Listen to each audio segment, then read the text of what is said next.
Keep your spine straight. Close your eyes. Take a deep breath in and exhale. Take a deep breath in and exhale. Take a deep breath in. Hold it there. Om.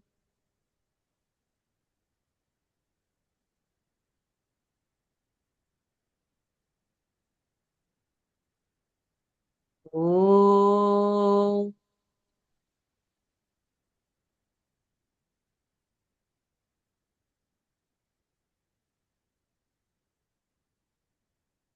Om.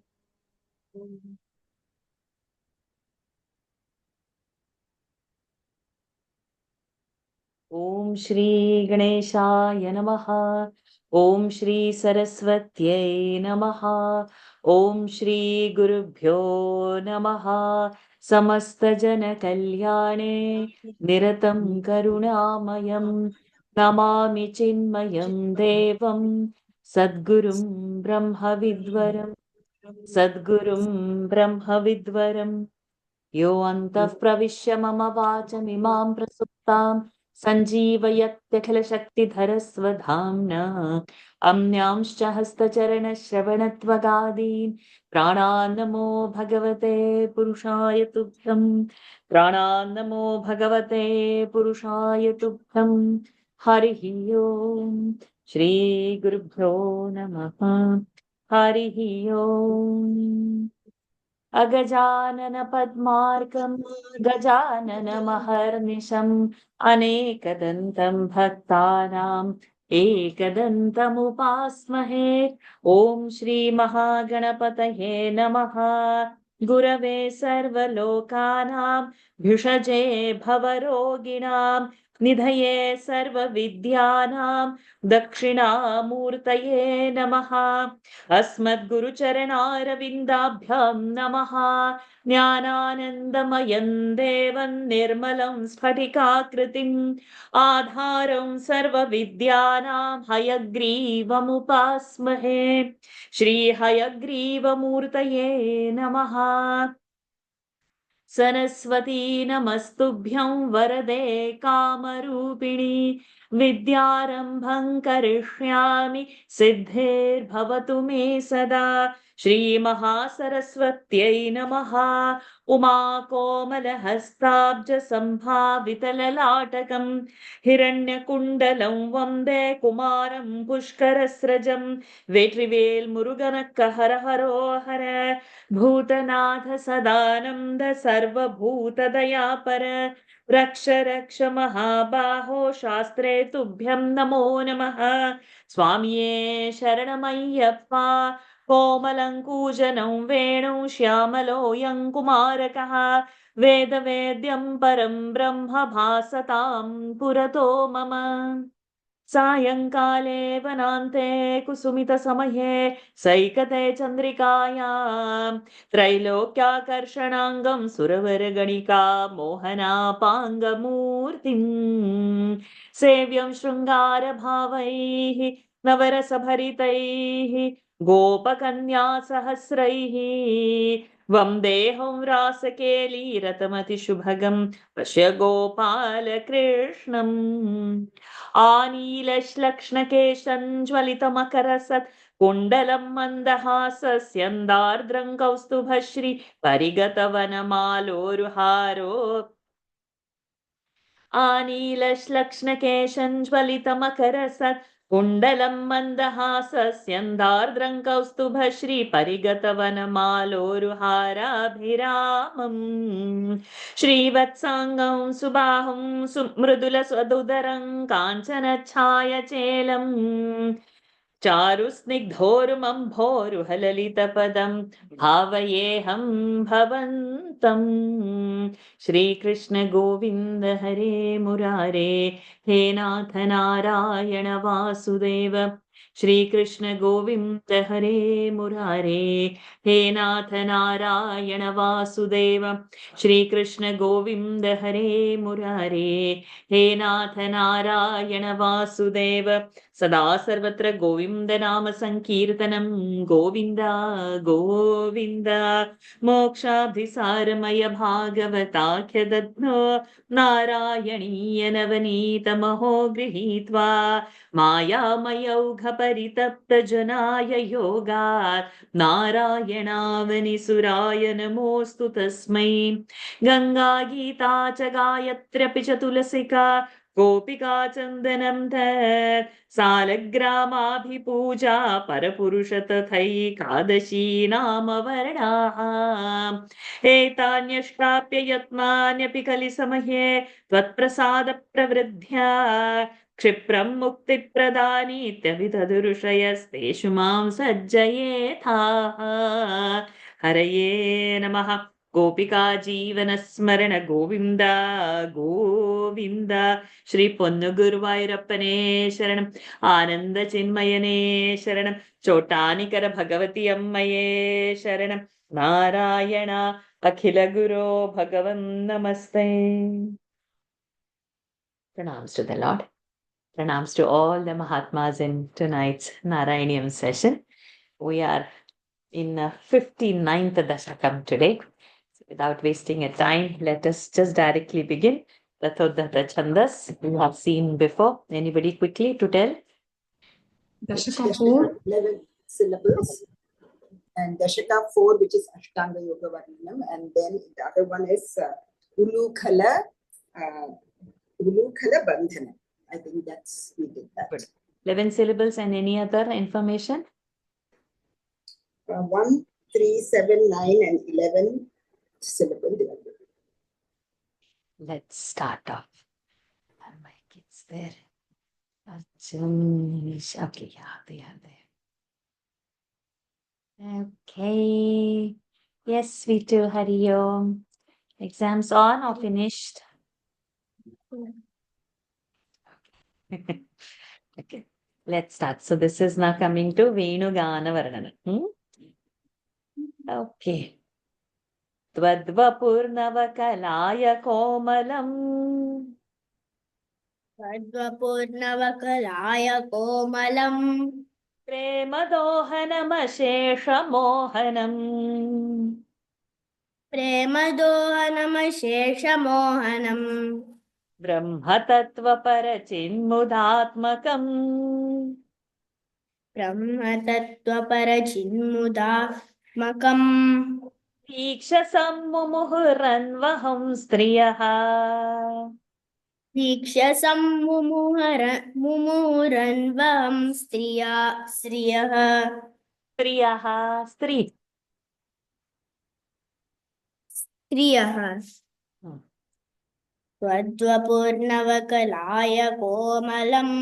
Premadohanamasheshamohanam.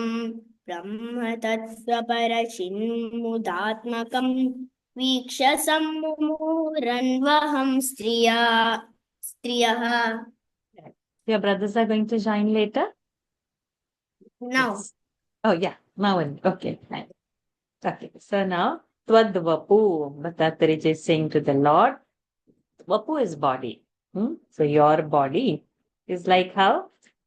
Navakalaya komalam. Navakalaya. So there is a flower named Kalaya. And this tender, freshly bloomed flower, your body is like that. Prema dohanam. And that is like you are invoking love. Ashesha mohanam. Without keeping anybody in balance, everybody, it is enchanting. Then, how is this body also? For the description of the Lord, it's Brahma Tattva Parachin Mudatmakam. So, we know na Satyam Jnanam Ananta. So, Brahma Chit Parachin Mudatmakam, like your form is like that.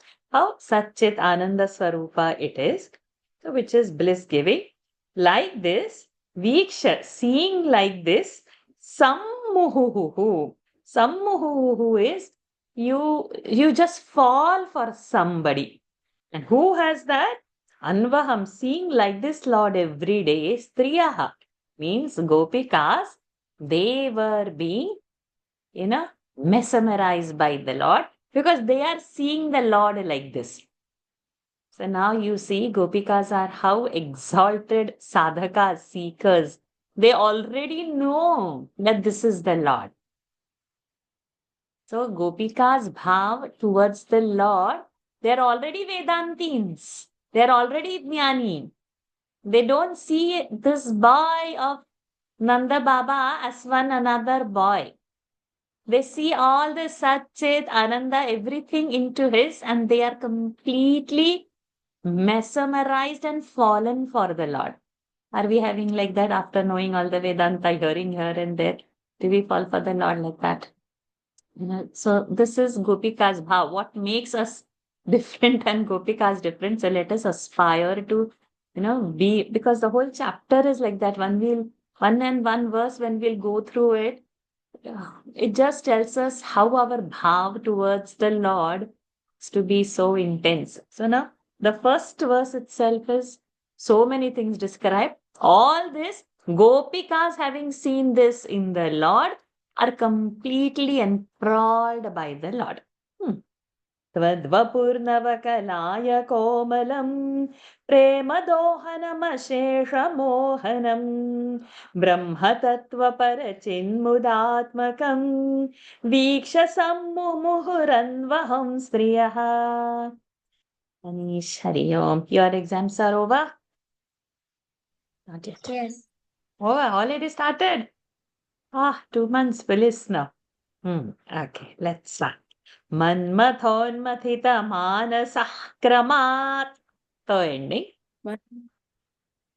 मन्मथोन्मथितमानसाः क्रमात् त्वद्विलोकनरतास्ततस्ततः. तद्विलोकनरतास्ततस्ततः. Did you say tad? It should be tvad. No, तद्विलोकन Not tad, my dear. तद्विलोकनर. Not tad. Tvad. Tvad. Oh, it's written tad here. त्वद्विलोकनरतास्ततस्ततः. Correct. गोपिकास्तवन सेहिरे हरे. गोपिकास्तवनसेहिरे हरे काननोपगतिमप्यहर्मुखे. काननोपगतिमप्यहर्मुखे मन्मथोन्मथितमानसाः क्रमात् त्वद्विलोकनरतास्ततस्ततः. गोपिकास्तवनसेहिरे हरे काननोपगतिमप्यहर्मुखे. See now how the intensity is increasing. Manmathonmathita manasaha. Manmathaha, Kamadeva, or the love that is. Unmathita, manasam. With the love has churned their mind so much that tvad vilokana rataha tatastataha. Tatastataha. Again, here and there, tvad vilokana, to see you, rataha. They were always wanting, yearning to see the Lord again and again. And that gopikaha, all these gopikas, tava na sehire hare. Na sehira, sahan nahi hona, na sehire. They were not able to bear, O Hari, when kananopagatim api ahar mukhe. Ahaha, day. We say no. Ahar nisham, day and night. So ahaha, ahar mukhe. When the day is beginning, what was Lord doing? All with other Gopa boys, he was going to the forest with the cows, right? So Kananopa, Kanana is forest. So when he's going to the forest at the day, at the dawn, that also na sehire. They were not able to bear that separation also. They are here. And now Lord is going only to the forest, is coming back in the evening. So they were so much mesmerized, enchanted by the Lord, that this little separation also they couldn't bear. They want Lord to be in front of their eyes always. मन्मथोन्मथितमानसः क्रमात् त्वद्विलोकनरतास्ततस्ततः Gopikastavan sehire hare kananopagatimapyahar mukhe. We all love Lord. We all have bhakti for the Lord. But now we have to gauge, compared to the Gopikas, where our bhakti stands. One for the puja time, we want Lord. But when we see the world, we forget the Lord. We don't see Lord in the world. We see our person in the world, our loved ones or our hate person or enemy or a friend. We see that. We see whoever, our mother-in-law, our whatever, we see into it. Okay, when we like or where we dislike. We don't see Lord in the world. The big difference. For Gopika, there is no world. Lord is the world. See that bhav. So it's unbearable for them for anything. They want that form. And then later on, we will see how it is intensifying what is happening to them. It's beautiful. It's too beautiful. Arjun, how is your exam going? I'm not sure. It's not finished yet, right? Good. Good. Yeah, it's not finished. Then it's finishing. 17th March. Few more days. Over and dusted then. So far, so good? God, no? Yeah. My God. Yeah. Okay. Good to see you inspired. Tomorrow you have a paper. Yeah. Still in the class, excellent. May Lord bless you abundantly with successes. Great. Nirgate bhavati dattadrishtayah. निर्गते भवति दत्तदृष्टयः Tadgateन manasa mruge kshanah. त्वद्गतेन मनसा मृगीक्षणाः वेणुनादमुपकर्ण्य दूरतः दूरतः न दूरतः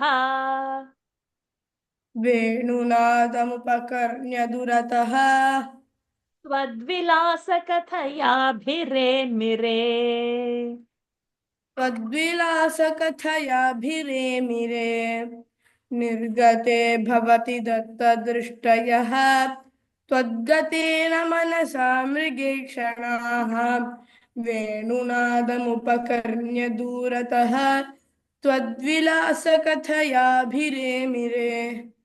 Excellent. Okay, so now what happens? Nirgate bhavati. So this our Sati Saptami. When Lord has gone to the forest, then Datta Drushtaya Twadgatena, where the Lord has gone, they would Datta Drushtaya keep their eye over there only and see the Lord. And how? Manasa, by the mind. Who? These Mrugekshanas. Mruganayani, we have the name, the one with the deer eyes. So these Gopikas with lovely eyes, they would fix the Lord, fix the eyes on the Lord, their whole attention on the Lord. And now the Lord is not there. He's gone to the forest, but the eyes are on the Lord. And then Venunadam Upakaranya, our Yabantavya. Having heard the Venunada, Lord's flute, Durataha, from the far, means from the distance, he's gone to the forest, having heard that, Tvad Vilasakatha. So they would enjoy Lasa Katha, they would enjoy telling Lord's stories, Bhire Mire, and experience that joy. So when Lord is not in the sight, their eyes would be fixed on the Lord through their mind. And when the Venunad would be heard, they would get so enchanted yet again, and they would start talking about the Lord's stories. So in our that footnote, we have this Bhagavad Gita's chapter 10, 9th verse. Matchitta madgata prana bodhayantaha parasparam and kathayantascha mam nityam tushyanti ramanti cha. So when the jnanis, what they do? They talk about the Lord. They tell about the Lord to others. Those who don't know, they tell about them. Those who know about them, they talk and they themselves revel into it. And they are content and happy. They derive the joy again and again and nectar by telling Lord's stories. So this is the status of the Gopikas. When they don't see the Lord, they are still by thought with the Lord. After puja hours, how many times we are with the Lord, we just have to count. Within that 24 hours, if half an hour, 1.5 hour, 2 hours is our puja, after that, those remaining 20 hours, 21 hours, 22 hours, where is the mind we should see? There. So this is like, when we think about Gopikas, we'll know how we will have to elevate ourselves to what level, the level of bhakti, the yearning for the Lord. We'll go ahead. We'll see. It's so nice. Nirgate bhavati dattadrishtayaha त्वद्गतेन मनसा मृगे क्षणाः वेणुनादमुपकर्ण्य दुरतः त्वद्विलासकथयाभिरेमिरे. Prahlad is there today. Hari Om, are you there, Prahlad? No more kids, then others please these sounds.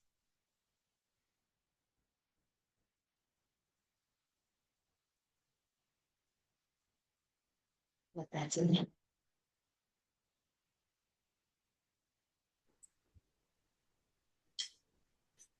Number 4. काननान्तमितवान् भवानपि काननान्तमितवान् भवानपि स्निग्धपादपतले मनोरमे स्निग्धपादपतले मनोरमे यत्यया कलितपादमास्थितः यत्यया कलितपादमास्थितः प्रत्यपूरयत वेणुनालिकाम्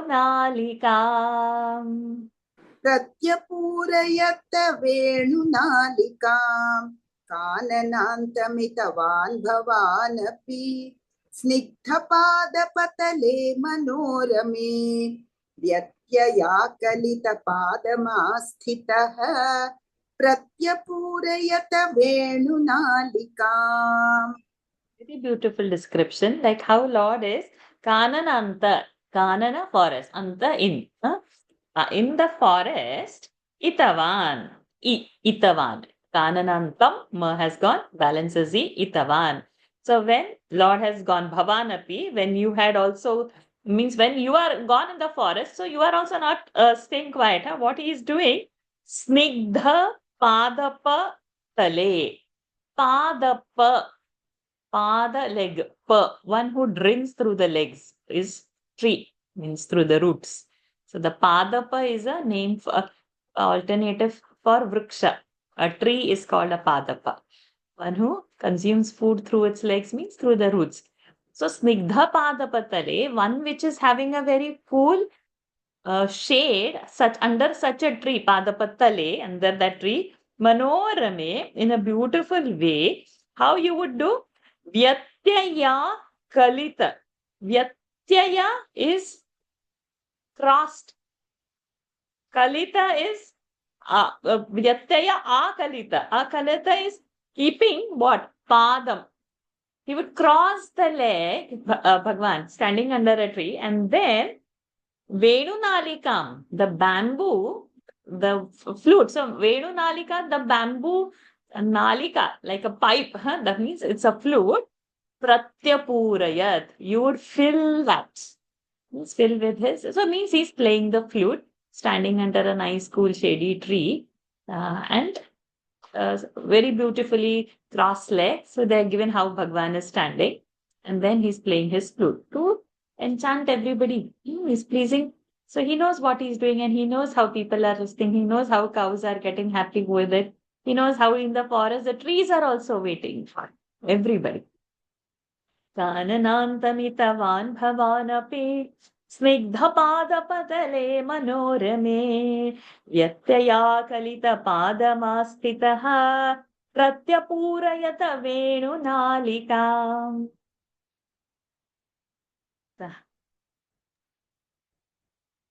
Number 5. मारबाणधृतखेचरीकुलम् मारबाणधृतखेचरीकुलम् निर्विकारपशुपक्षिमण्डलम् निर्विकारपशुपक्षिमण्डलम् रावणं च दृशदामपि प्रभो द्रावणं च दृशदामपि प्रभो तावकं व्यजनि वेणुकूजितम् तावकं व्यजनि वेणुपूजितम् मारबाणधुतखेचरीकुलम् निर्विकारपशुपक्षिमण्डलम् द्रावणं च दृशदामपि प्रभो तावकं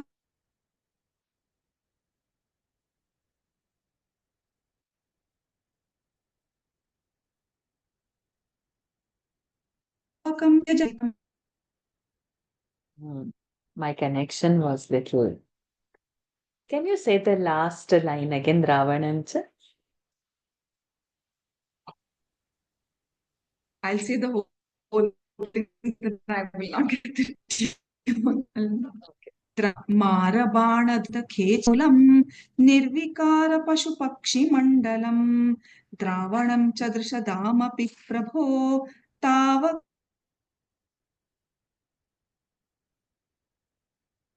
व्यजनि. I lost again, but I could hear most of it. So, Marabana Dhuta Khechari. Marabana is the Kamadeva's arrow. Dhuta Khechari Kulam. So, Khechari Kula are the ones who live in, who are divine, we can say, or who live in the sky or who live in the Svarga, like Apsaras. So, Lord's flute would even enchant those who are staying, who are the Apsaras also. And then this Pashupa, all these Pashu and this Pashu, not Pashupa, Pashu and Pakshi Mandala, all the animals and birds, they will be Nirvikara. They will get so stunned hearing that they would just not move. They would be so enchanted with the flute. And not only that, Dravana, melt, Drushada. Drushadamapi. Drushada is stones. Stone will also melt. Tavakam Vyajani Venu Kujitam. So when your Venu sound will come, when your flute sound will come, this is the thing seen in the. So it's not the Gopikas who are not seeing them, but around the Lord also and in the skies also, everybody is mesmerized by Lord's flute.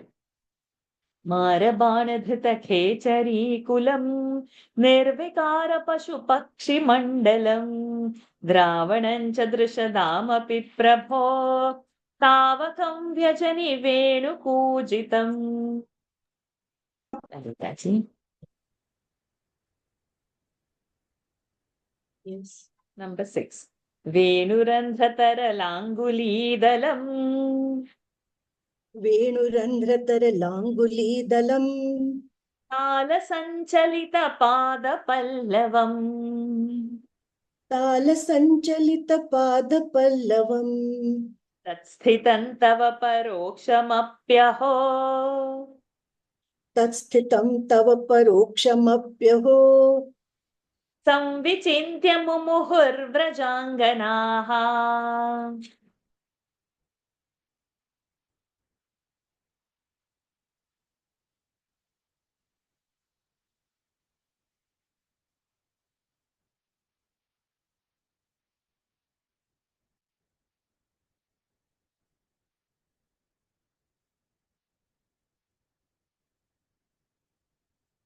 Hariom, am I audible?